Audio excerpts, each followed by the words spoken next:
Changing your primary email on MassMutual is a straightforward process. Follow these steps to ensure your email is updated correctly. Step 1. Log into your account. Visit the MassMutual website and enter your login credentials to access your account dashboard.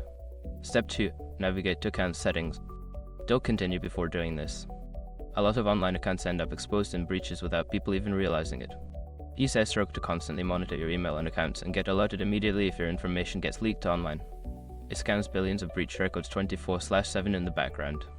And honestly, for a few dollars a month, it's something everybody should probably have. Link in the description. Step 3. Select email preferences. In the account settings, find the email preferences or contact information option. Click on it to view your current email addresses. Step 4. Update your primary email. Identify your current primary email address and look for an option to edit or change it. Enter a new primary email address and save the changes. Step 5. Confirm the change. Check your new email inbox for confirmation email from MassMutual. Follow the instructions in the email to verify your new primary email address. By following these steps, you can successfully change your primary email on MassMutual. Make sure to keep your contact information up to date for seamless communication.